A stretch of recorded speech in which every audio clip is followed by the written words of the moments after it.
अस्सलाम वालेकुम स्टूडेंट्स। आज की इस वीडियो में हम बात करेंगे नॉर्मलाइजेशन के बारे में कि नॉर्मलाइजेशन क्या होती है, नॉर्मलाइजेशन का क्या रोल है, नॉर्मलाइजेशन के स्टेप्स कौन कौन से हैं, फर्स्ट नॉर्मल फॉर्म क्या होती है, सेकंड नॉर्मल फॉर्म क्या है, थर्ड नॉर्मल फॉर्म क्या है, और सबसे लास्ट में हम कुछ एग्जांपल्स को देखेंगे जिसमें रिलेशन जो है वो पहले अननॉर्मलाइज्ड होगा, उसको हम नॉर्मलाइजेशन के अमल से गुजारेंगे फर्स्ट सेकंड और थर्ड नॉर्मल फॉर्म से, और फिर उसको नॉर्मलाइज रिलेशन के अंदर हम लोग कन्वर्ट कर देंगे। जी स्टूडेंट्स, सबसे पहले हम पढ़ते हैं व्हाट इज़ नॉर्मलाइजेशन, यानी नॉर्मलाइजेशन क्या होती है। The basic objective of data modelling is to describe entities, relationship and the constraints applied to them. यानी डेटाबेस का जो डेटाबेस मॉडलिंग का जो बेसिक ऑब्जेक्टिव होता है वो होता है एंटिटीज़, उनके रिलेशनशिप और उनके कंस्ट्रेंट्स के बारे में बताना, यानी उनको डिस्क्राइब करना। इन relational database model, suitable set of relation identifies. Number 3, designing of relation is very important and complex task.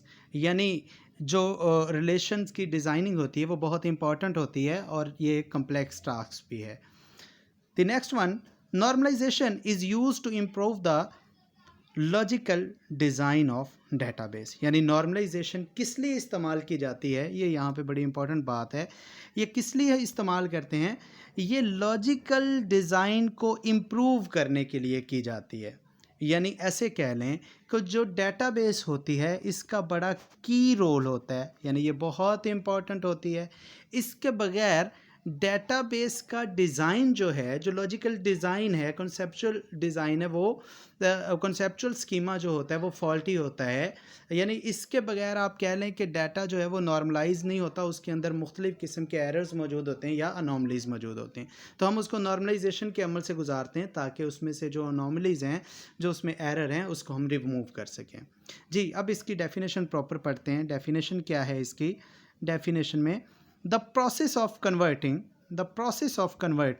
a complex data structure into simple and stable data structure is called normalization। यानी एक ऐसा process जो complex data structure को stable और simple data structure के अंदर convert करता है, उसको हम नॉर्मलाइजेशन कहते हैं। जी स्टूडेंट्स, अब हम बात करते हैं पर्पज़ ऑफ नॉर्मलाइजेशन के बारे में। यानी नॉर्मलाइजेशन का मकसद क्या है? Produce a stable set of relation for storing data. यानी डाटाबेस के अंदर जो डाटा हमने स्टोर करना होता है उसको एक स्टेबल डाटा में पहले कन्वर्ट करते हैं, फिर उसको डाटाबेस के अंदर स्टोर करते हैं। The next one, normalized relation has a simple data structure then unnormalized one. यानी जब वो डाटा नॉर्मलाइज हो जाता है तो वो as compare to unnormalize data वो सिंपल डाटा स्ट्रक्चर होता है। The third one, by applying the normalization we can improve the stability of relation. हम जब इसको नॉर्मलाइजेशन के अमल से एक रिलेशन को गुजार देते हैं तो वो स्टेबल हो जाता है। कैसे हो जाता है, फिर उसका क्या फ़ायदा होता है, वो हम नीचे देखते हैं। Highly flexible design and allow the data model to be extended when needed such as add new table. यानी ऐसे कह लें कि हमारे पास एक टेबल है, फॉर एग्जांपल यही टेबल है हमारे पास, मैं यहाँ पे एक टेबल बना देता हूँ। जैसे ये एक टेबल है, इसके कुछ एट्रीब्यूट्स हैं, आईडी, इसी तरह से नेम और इसी तरह से class. ID for example 1 2, name for example Ali, और इसी तरह से उसकी कुछ क्लास है जैसे 1 है, 5 है, और इसी तरह से कोई और एक नेम है जैसे मोहम्मद। अब इससे क्या होता है कि जब डाटे के अंदर किसी किस्म का कोई मसला नहीं होता, यानी वो बिल्कुल नॉर्मलाइज डाटा होता है, तो मैंने एक एग्जांपल दी कि वो हाईली फ्लेक्सिबल डिज़ाइन बन जाता है। आप उसके अंदर बड़ा इजीली कोई न्यू रिकॉर्ड एंटर कर सकते हो। फॉर एग्जांपल मेरे पास एक और स्टूडेंट है जिसका आईडी 3 है, इसी तरह उसका कुछ नाम है, जैसे फॉर एग्जांपल फौजिया, और इसी तरह उसका कुछ आईडी और उसकी कुछ क्लास है। यानी कहने का मकसद ये है कि जब डाटा नॉर्मलाइजेशन के अमल से गुजर जाता है तो उसमें फिर किसी किस्म का कोई मसला नहीं रह जाता, उसमें कोई अनोमली नहीं रह जाती। आप इजीली फिर टेबल्स के अंदर डाटा जो बगैर एरर्स के एंटर कर सकते हैं। जैसे मैंने आपको एक जो है वो न्यू रो जो है वो इसके अंदर एंटर करके दिखाई है। जी, the next one is reduce the redundancy, यानी नॉर्मलाइजेशन का जो अमल है इसका एक फ़ायदा ये भी होता है कि इस जब आप डाटा को नॉर्मलाइज कर लेते हो तो रिडंडेंसी जो है वो रिड्यूस हो जाती है। रिडंडेंसी मींस क्या होता है, जैसा कि मैंने आपको पहले बताया हुआ है, एक ही डाटे की मल्टीपल कॉपीज़, यानी डुप्लीकेशन ऑफ डाटा जो है वो 2 दफ़ा एंटर नहीं हो सकता अगर डाटा जो है वो नॉर्मलाइज हो, रिलेशन जो है वो नॉर्मलाइज हो। जी स्टूडेंट्स, नेक्स्ट हम बात करते हैं नॉर्मलाइजेशन के स्टेप्स के बारे में कि नॉर्मलाइजेशन के कितने स्टेप्स हैं। Normalization consist of series of steps called first normal form, second normal form and third normal form. यानी नॉर्मलाइजेशन का जो अमल है उसकी 3, आज हम उसकी फॉर्म्स के बारे में पढ़ेंगे, वैसे इससे ज़्यादा हैं लेकिन अपने कोर्स में सिर्फ 3 है, लिहाजा हम 3 को ही डिस्कस करेंगे। एक डायग्राम से दिखाया गया है कि सबसे पहले डाटा जो है वो अननॉर्मलाइज्ड फॉर्म में है, यानी अभी उस पर किसी किस्म की कोई नॉर्मलाइजेशन जो है वो अप्लाई नहीं की गई। फिर हम क्या करते हैं, इस डाटे को कन्वर्ट करते हैं फर्स्ट नॉर्मल फॉर्म में। अब डाटा फर्स्ट नॉर्मल फॉर्म में कब होता है, जब उसमें रिमूव रिपीटिंग ग्रुप्स, यानी हम उसमें से जो रिपीटिंग ग्रुप्स है उसको रिमूव कर देते हैं। अब रिपीटिंग ग्रुप्स क्या होते हैं मैं आपको थोड़ा सा बता दूं, वैसे आगे एग्जांपल भी आएगी। जैसे फॉर एग्जांपल मेरे पास एक टेबल है, इसमें आईडी और दूसरा है phone, mobile number. ID for example 1 है तो मोबाइल नंबर उसके 2 हैं, जैसे एक 345 वाला और इसी तरह 10300 वाला, तो 2 नंबर आ गए एक ही सेल के अंदर। तो ये डुप्लीकेशन ऑफ डाटा है, ये रिपीटिंग ग्रुप्स है। तो हम क्या करते हैं, इसको एक जो कह लें कि वैल्यू है, एक रॉ या एक जो सेल है उसके अंदर एक एटॉमिक वैल्यू होनी चाहिए। अगर एक से ज़्यादा वैल्यूज़ आ रही हैं तो उसको हम बोलेंगे रिपीटिंग ग्रुप। तो डाटा फर्स्ट नॉर्मल फॉर्म में कब होता है, जब हम क्या करते हैं, रिपीटिंग ग्रुप्स को हम रिमूव कर देते हैं। अब फर्स्ट नॉर्मल फॉर्म में डाटा आ गया, अब इस फर्स्ट को आपने कन्वर्ट करना है सेकंड नॉर्मल फॉर्म में। सेकंड नॉर्मल फॉर्म में डाटा कब कन्वर्ट होता है, उसकी 2 शर्तें, पहले डाटा फर्स्ट नॉर्मल फॉर्म में हो और दूसरा उसमें से आप रिमूव कर दें पार्शियल डिपेंडेंसी। अब पार्शियल डिपेंडेंसी क्या है, इसमें थोड़ा सा मैं यहाँ पे बताता हूँ, बाकी आगे बताऊँगा। यानी कुछ जो नॉन की एट्रीब्यूट्स हैं उनका की एट्रीब्यूट्स के ऊपर डिपेंड करना। मज़ीद हम डिटेल में इसको बाद में देखते हैं। अच्छा जी, डाटा सेकंड नॉर्मल फॉर्म में भी हो गया, अब आपने सेकंड को थर्ड नॉर्मल फॉर्म के अंदर कन्वर्ट करना है। तो हम क्या करेंगे, थर्ड नॉर्मल फॉर्म में लाने के लिए remove transitive dependency. Transitive dependency से मुराद क्या होता है, ट्रांजिटिव डिपेंडेंसी से मुराद होता है ए डिपेंड कर रहा है बी पे और जो बी है वो डिपेंड कर रहा है सी पे, इसको हम ट्रांजिटिव डिपेंडेंसी कहते हैं। मज़ीद हम इसको आगे एक एक जो नॉर्मल फॉर्म है उसको हम इससे नेक्स्ट अगली स्लाइड्स के अंदर पढ़ते हैं। जी, अब यहाँ पे हम बात करते हैं कि रिपीटिंग ग्रुप्स क्या होते हैं। Repeating groups, partial and transitive dependency, जैसा कि हमने अभी पढ़ा भी है, मैं पीछे एक दफ़ा स्लाइड में आपको दोबारा लेके चलता हूँ पिछली में, कि आप देखें नॉर्मलाइजेशन के जो स्टेप्स हैं उसमें फर्स्ट नॉर्मल फॉर्म है, सेकंड नॉर्मल फॉर्म है और थर्ड नॉर्मल फॉर्म है, यानी 3 तरह की नॉर्मल फॉर्म्स हैं और हर नॉर्मल फॉर्म में लाने के लिए कोई एक काम किया जा रहा है। जैसे मैं आपकी याद दहानी के लिए दोबारा बता रहा हूँ, अगर डाटा फर्स्ट नॉर्मल फॉर्म में लेके आना है तो उसमें से रिपीटिंग ग्रुप रिमूव करने, सेकंड नॉर्मल फॉर्म में लेके आना है तो उसमें आपने पार्शियल डिपेंडेंसी को रिमूव करना है, और थर्ड नॉर्मल फॉर्म के अंदर लेके आना है तो आपने ट्रांजिटिव डिपेंडेंसी जो है उसके अंदर से रिमूव करनी है। तो अगली स्लाइड में मैंने ये सारे अलग-अलग आपको एक दफ़ा समझाने की कोशिश की है, देखते हैं उसको। यहाँ पे हम पढ़ेंगे रिपीटिंग ग्रुप्स, पार्शियल डिपेंडेंसी और ट्रांजिटिव डिपेंडेंसी के बारे में कि ये क्या होती हैं। सबसे पहले बात करते हैं हम रिपीटिंग ग्रुप्स के बारे में। रिपीटिंग ग्रुप्स क्या होती है, each attribute in each row or each cell contain only one value। यानी आप ऐसे कह लें कि अगर आपके पास एक टेबल है, सपोज मेरे पास ये एक टेबल है, उस टेबल के अंदर अभी मैंने पीछे भी आपको वैसे एग्जांपल दी थी, दोबारा एक दफ़ा दे देता हूँ। जैसे 2 ही उसके अंदर मेरे पास एट्रीब्यूट्स हैं, एक आईडी है और दूसरा है उसका mobile number, cell number. For example उसका आईडी 1 है और उसके पास मोबाइल 2 है, जैसे 10300 वाला और इसी तरह से 10313 वाला।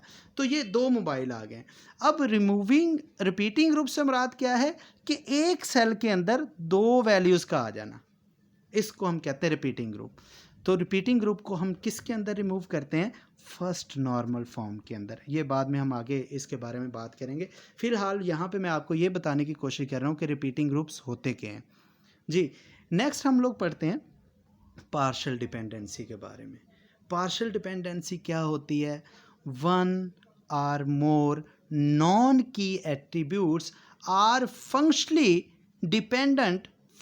Dependent on the part of primary key, यानी प्राइमरी की के कुछ हिस्से पे कुछ नॉन की एट्रीब्यूट्स का डिपेंड करना। फॉर एग्जांपल हम बात कर लेते हैं कि हमारे पास समझ लें कि एक ऐसा रिलेशन है जिसके अंदर प्राइमरी की वो कंपोजिट है, यानी आईडी भी है और आईडी के साथ एनआईसी भी है, या कोई और एक सेल नंबर ले लें। ये दोनों जो हैं वो किसी कह लें एंटिटी के अंदर ये एट्रीब्यूट्स हैं। तो हम क्या करेंगे, जैसे आईडी के ऊपर कोई दो या तीन नॉन की एट्रीब्यूट्स अगर डिपेंड कर रहे हैं तो उसको बोलेंगे पार्शियल डिपेंडेंसी। पार्शियल का वर्ड बेसिकली निकला है पार्ट से। पार्ट का मतलब क्या होता है? किसी चीज़ का एक हिस्सा, यानी ऐसे कह लें कि कुछ नॉन की एट्रीब्यूट्स का प्राइमरी की के ऊपर डिपेंड करना, इसको हम पार्शियल डिपेंडेंसी कहते हैं। पार्शियल डिपेंडेंसी के साथ आपको फंक्शनल डिपेंडेंसी का भी पता होना चाहिए। फंक्शनल डिपेंडेंसी क्या होती है? The value of one attribute a relation may depend upon the value of another attribute, यानी किसी एक एट्रीब्यूट का किसी दूसरे एट्रीब्यूट के ऊपर डिपेंड करना, ये चीज़ फंक्शनल डिपेंडेंसी कहलाती है। इसको हम किस तरह लिखते हैं? जैसे ए के ऊपर डिपेंड कर रहा है बी, ए के ऊपर डिपेंड कर रहा है बी, तो इसको हम क्या करेंगे कि बी जो है वो फंक्शनली डिपेंडेंट है ए पे। इसी तरह से द थर्ड वन इज़, जिसको ट्रांजिटिव डिपेंडेंसी कहते हैं। ट्रांजिटिव डिपेंडेंसी हम रिमूव करते हैं थर्ड नॉर्मल फॉर्म में। तो ट्रांजिटिव डिपेंडेंसी क्या होती है? किसी ए का बी पे डिपेंड करना और बी का सी के ऊपर डिपेंड करना, इसको हम बोलते हैं ट्रांजिटिव डिपेंडेंसी। और अगर डेटाबेस की हम बात करें तो डेटाबेस में क्या होता है? किसी नॉन की एट्रीब्यूट का नॉन की एट्रीब्यूट के ऊपर डिपेंड करना ट्रांजिटिव डिपेंडेंसी कहलाता है। सो पार्शियल डिपेंडेंसी और ट्रांजिटिव डिपेंडेंसी, इनमें फ़र्क क्या है? मैं एक दफ़ा दोबारा बता दूं। पार्शियल डिपेंडेंसी में जैसे मैं कहता हूं कि मेरे पास एक आईडी है और आईडी और एनआईसी, ये एक कंपोजिट प्राइमरी की है और इसके अंदर कुछ और एट्रीब्यूट्स भी हैं जैसे नेम, जैसे क्लास। तो यहाँ पे अगर आईडी के ऊपर नेम और क्लास ये डिपेंड कर रहे हैं तो इसको हम बोलेंगे पार्शियल डिपेंडेंसी, यानी कुछ नॉन की एट्रीब्यूट्स का किसी एक की एट्रीब्यूट के ऊपर डिपेंड करना पार्शियल डिपेंडेंसी कहलाता है। इसी तरह से ट्रांजिटिव डिपेंडेंसी क्या होती है? जैसे फॉर एग्जांपल किसी एक जो एट्रीब्यूट है, नॉन की एट्रीब्यूट्स है, उसका ही नॉन की एट्रीब्यूट के ऊपर वो डिपेंड कर रहा है। जैसे एक सेल्समैन है, जो सेलमैन जो है वो उसका एरिया डिपेंड कर रहा है, यानी वो किस एरिया का है ये पता चलेगा सेल्समैन से। यानी एक सेलमैन लाहौर का है, एक कराची का है, तो जब हमें सेलमैन का पता चल जाएगा फिर उसके एरिया का भी पता चल जाएगा। इसको हम कहते हैं ट्रांजिटिव डिपेंडेंसी। जी स्टूडेंट्स, नेक्स्ट हम लोग चलते हैं आगे। नॉर्मलाइजेशन की एक एग्जांपल को हम करने लगे हैं। नॉर्मलाइजेशन की एग्जांपल में पहले मैंने ये एक एग्जांपल दी है, इसमें ये डाटा जो है वो अभी अननॉर्मलाइज्ड है। अननॉर्मलाइज्ड डाटे को हमने फर्स्ट नॉर्मल फॉर्म में कन्वर्ट करना है। यहाँ पे फर्स्ट नॉर्मल फॉर्म जो है वो बाकायदा स्टार्ट हो चुकी है। फर्स्ट नॉर्मल फॉर्म में कैसे कन्वर्ट करेंगे? यहाँ पे एक जो है वो रिलेशन दिया हुआ है, उसमें रोल नंबर जो है ये एक यूनिक है यहाँ पे, इसलिए ये क्या है? प्राइमरी की है। और बाकी सारे के सारे नॉन की एट्रीब्यूट्स हैं यहाँ पे, जैसे नेम है, जैसे सेल नंबर और सिटी है और इसका यानी एड्रेस है, और इसी तरह से फ़ोन नंबर है। अब रोल नंबर इसका यहाँ पे अगर हम बात करें तो रोल नंबर 1 2 3, रोल नंबर 1 जो है उसका नाम शुमाइला है और शी इज़ फ्रॉम कोटा द किशन, और इसका जो फ़ोन नंबर है वो 2 फ़ोन नंबर हैं इसके पास। ये मैंने वैसे ही आर्जी नंबर लिख दिए, मुझे नहीं पता ये किन के नंबर हैं, तो इन पे ट्राई ना कीजिएगा। अच्छा जी, इसी तरह से जैसे ये हीरा है, इनके पास एक ही नंबर है। इसी तरह जैसे आमिर है तो इनके पास ये 3 नंबर है। तो अगर आपने गौर किया हो, फर्स्ट नॉर्मल फॉर्म में हम क्या करते थे? हम ये करते थे कि जितनी भी उसके अंदर रिपीटिंग ग्रुप्स होते थे उनको रिमूव कर देते। लिहाजा इसके अंदर कितनी वैल्यूज़ आ गई हैं, यानी शुमाइला के पास 2 मोबाइल हैं, हीरा के पास 1 है और इसी तरह आमिर के पास 3 है। तो हम क्या करेंगे, हर किसी को सिंगल वैल्यू में कन्वर्ट करेंगे। कैसे करेंगे ये हम अगली स्लाइड में देखते हैं।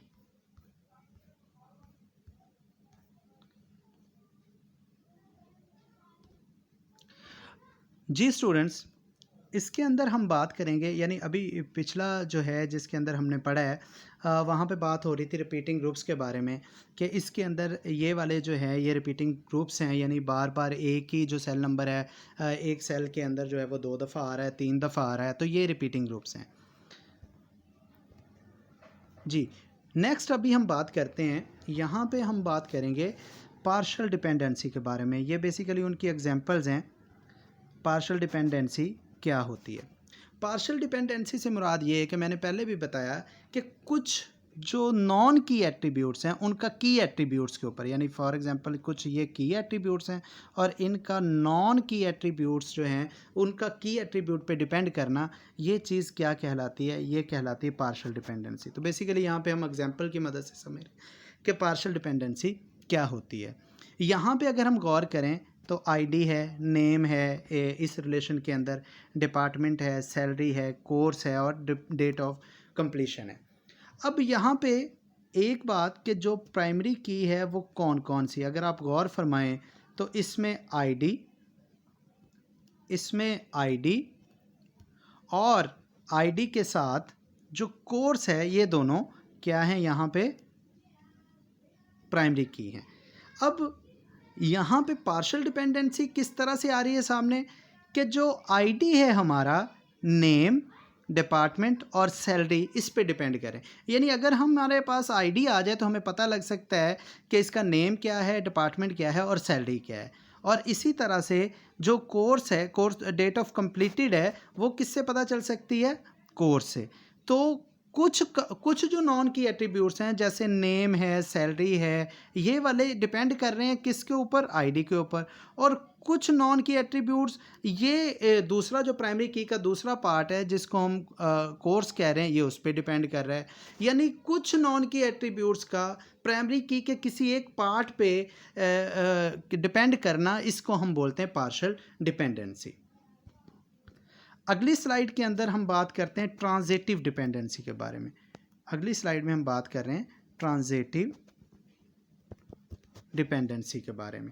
ट्रांजिटिव डिपेंडेंसी क्या होती है? ट्रांजिटिव डिपेंडेंसी होती है नॉन की एट्रीब्यूट्स का नॉन की एट्रीब्यूट के ऊपर डिपेंड करना। यानी कुछ नॉन की एट्रीब्यूट्स है और वो नॉन की एट्रीब्यूट के ऊपर ही डिपेंड कर रहे हैं। यहाँ पे मैं एक बात बता दूँ, प्राइमरी की और की एट्रीब्यूट और नॉन की एट्रीब्यूट्स कौन से होते हैं? की एट्रीब्यूट्स वो होते हैं जिनके ऊपर प्राइमरी की अप्लाई की होती है, और नॉन की एट्रीब्यूट्स वो होते हैं जो प्राइमरी की के अलावा होते हैं। यानी ऐसे कह लें कि अगर हम इसकी बात करें तो इसके ऊपर प्राइमरी की अप्लाई हुई है, इसके नीचे आपको लाइन नज़र आ रही होगी, तो ये की एट्रीब्यूट है। और इसी तरह से नेम, सेल्समैन और रीजन, ये एक नॉन की एट्रीब्यूट है। ठीक है, तो हम ट्रांजिटिव डिपेंडेंसी की बात कर रहे हैं। जैसे मैंने नीचे दिखा भी दिया है कि ये कस्टमर का एक नंबर है और नेम, सेल्समैन, ये वाले सारे इस पे डिपेंड कर रहे हैं। और इसी तरह से जो सेल्समैन है, सेल्समैन के ऊपर उसका एरिया डिपेंड कर रहा है। यानी अगर हमें एरिया पता चल जाए तो सेल्समैन का पता चल सकता है कि कौन सा है, इसलिए ये क्या बन गई? Transitive dependency. यानी सेल्समैन खुद भी यहाँ पे एक नॉन की एट्रीब्यूट है और रीजन भी एक नॉन की एट्रीब्यूट है। लिहाजा नॉन की एट्रीब्यूट का नॉन की एट्रीब्यूट के ऊपर डिपेंड करना क्या कहलाता है स्टूडेंट्स? Transitive dependency.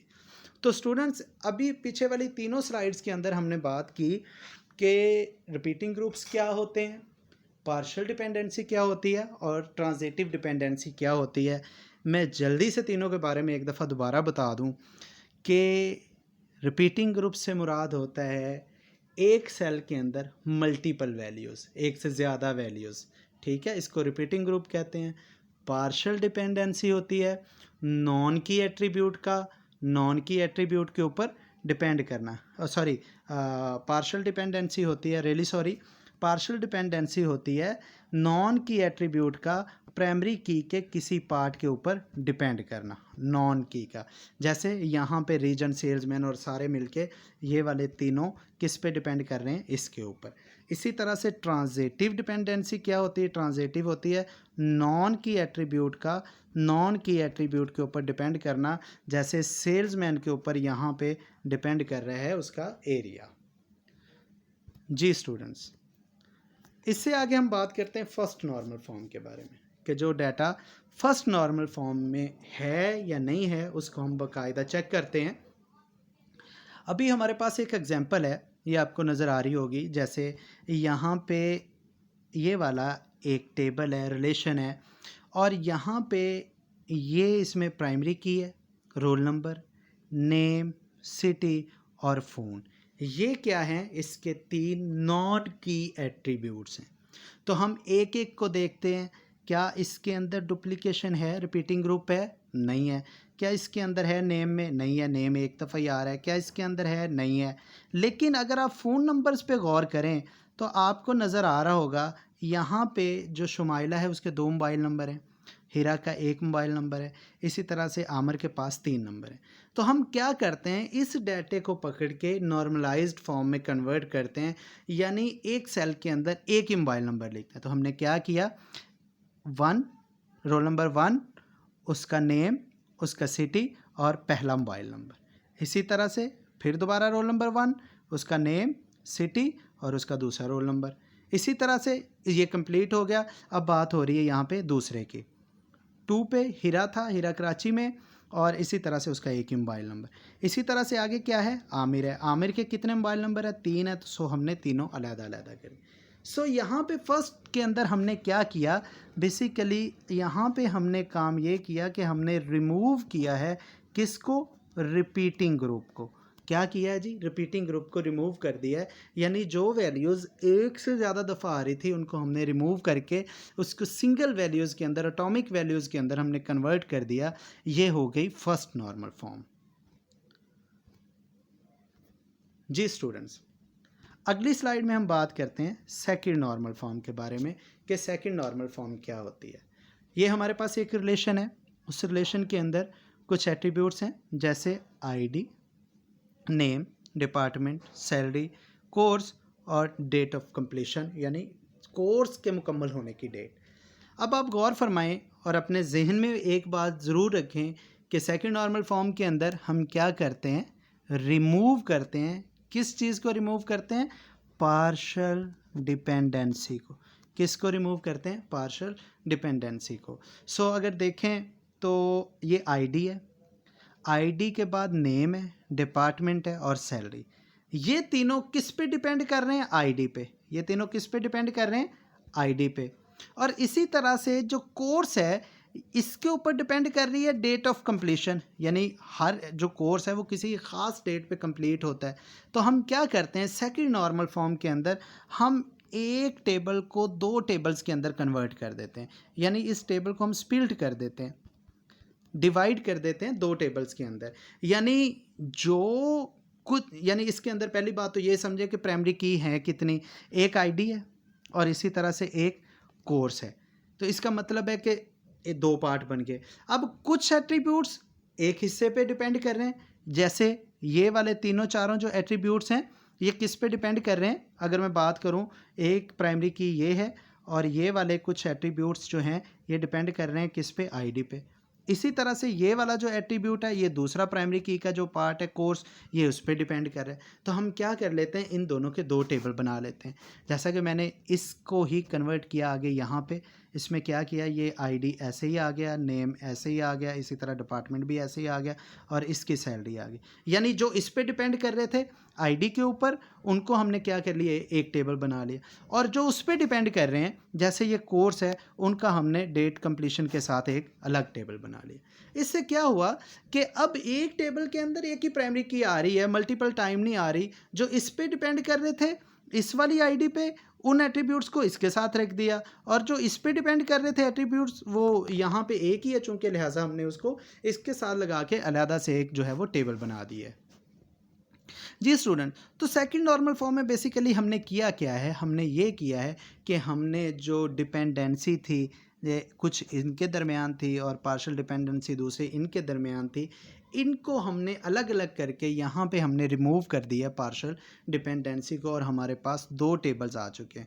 और हाँ, यहाँ पे ज़रूरी बात, अगर इस टेबल का कोई नेम है, सपोज़ यहाँ पे इसका नेम है जैसे ST है, तो हम इनका नेम डिफरेंट रखेंगे, जैसे ST1 और इसी तरह से ST2, कोई भी नाम रख लें, लेकिन बताने का मकसद ये है कि जो नया टेबल बनेगा उसका एक अलग नेम होगा।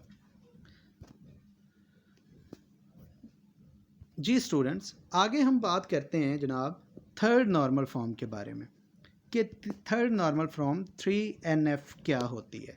थर्ड नॉर्मल फॉर्म बेसिकली एक ऐसी, इसमें हम करते क्या हैं, हम ये करते हैं कि अगर कोई नॉन की एट्रीब्यूट किसी नॉन की एट्रीब्यूट पे डिपेंड कर रहा है तो हम उसका अलहदा टेबल बना लेते हैं। जैसे यहाँ पे आप गौर फरमाएं कि कस्टमर नंबर, इस पे प्राइमरी की लगी हुई है और ये तीनों इस पे डिपेंड कर रहे हैं। ज़ाहिर बात है कस्टमर नंबर आ जाए तो उसका नेम भी आ जाएगा, सेल्समैन भी आ जाएगा, उसका रीजन भी आ जाएगा। इसी तरह से अगर आप इस पे थोड़ा सा गौर फरमाएं, डीपली जाएं, तो अगर सेल्समैन का पता हो तो सेल्समैन से उसका रीजन पता चल सकता है। यानी पता हो कि ये वाला सेल्समैन है तो हमें पता चल जाता है ये कराची साउथ में है या कराची नॉर्थ में है या ये किसी और शहर का है, ठीक है। तो इसी तरह यहाँ पे हमें नज़र आ रहा है कि हालांकि सेल्समैन एक प्राइमरी की नहीं है, नॉन की एट्रीब्यूट है, और उस नॉन की एट्रीब्यूट के ऊपर ही एक और नॉन की एट्रीब्यूट जो है वो डिपेंड कर रहा है, इसलिए हम इसको क्या कहेंगे, इसमें ट्रांजिटिव डिपेंडेंसी है। सो हम थर्ड नॉर्मल फॉर्म में ट्रांजिटिव डिपेंडेंसी को रिमूव करते हैं। तो हमने क्या किया, इसके दो टेबल्स बना लिए, एक टेबल ये, एक टेबल ये, कस्टमर आईडी, कस्टमर नंबर रख लिया, नेम रख लिया सेल्समैन, और इसी तरह से दूसरा टेबल बनाया, उसका नाम हमने सेल्समैन रख के उसमें सेल्समैन जो है वो एज ए प्राइमरी की और उसका रीजन जो है वो as a non key attributes. हमने क्या किया कि एक ही जो हमारे पास टेबल था ये वाला, उसको दो टेबल्स के अंदर कन्वर्ट करके इसमें से ट्रांजिटिव डिपेंडेंसी जो है उसको रिमूव कर लिया। सो इन शॉर्ट मैं यहाँ पे फिर एक दफ़ा दोबारा बताता जाऊँ कि हमने किया क्या है फर्स्ट नॉर्मल फॉर्म के अंदर, यानी फर्स्ट नॉर्मल फॉर्म के अंदर 1NF के अंदर हमने क्या किया, जो रिपीटिंग ग्रुप है उसको रिमूव किया। सेकंड नॉर्मल फॉर्म में हमने क्या किया, हमने पार्शियल डिपेंडेंसी रिमूव की।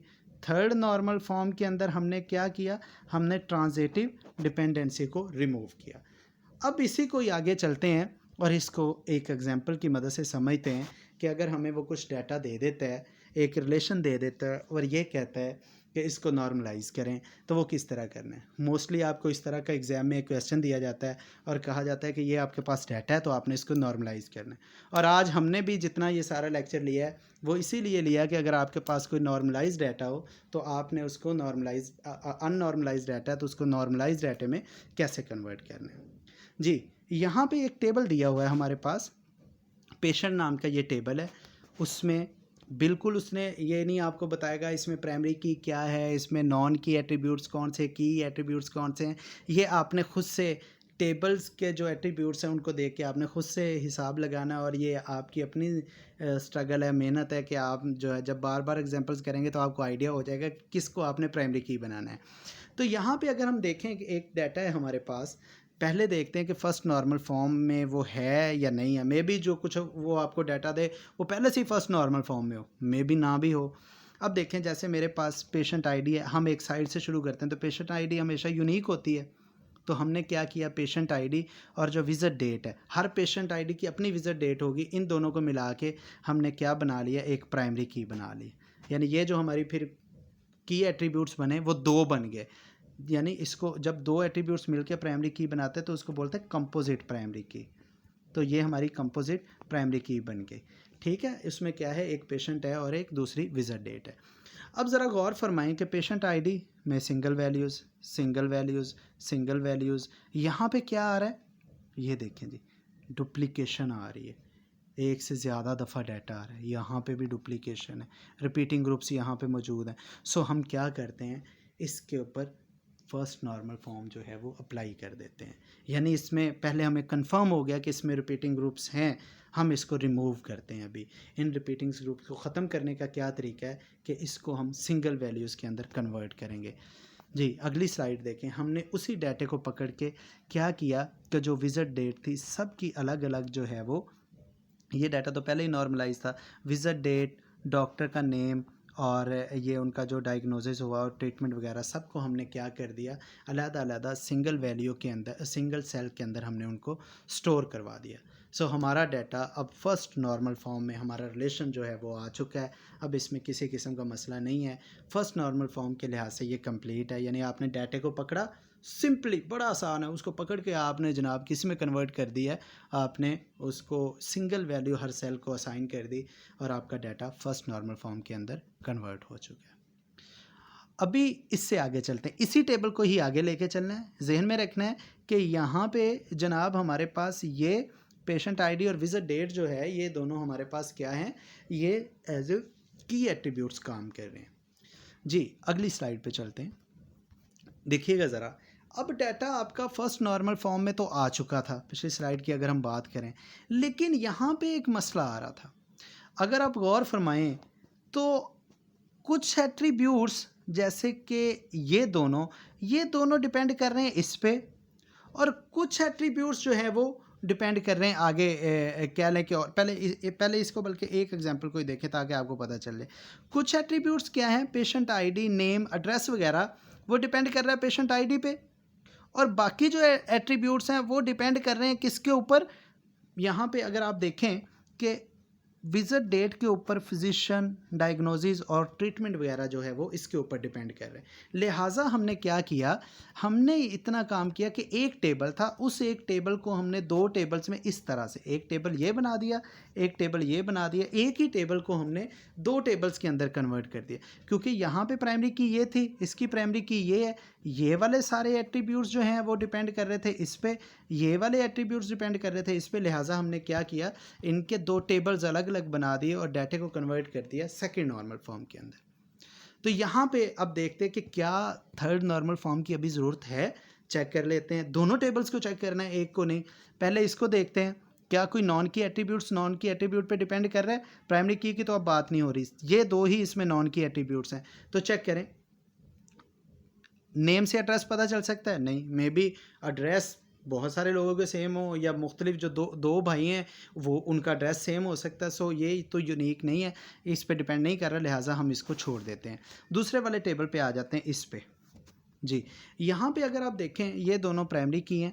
यहाँ पे देखें, फिजिशियन से भी नहीं पता चल सकता, लेकिन यहाँ पे जो डायग्नोसिस है, अगर डायग्नोज हो जाए, जैसे फीवर है, किसी को बुखार है, तो उसका फ्री है। अगर आइज़ का मसला है तो वो क्या है, पेड है।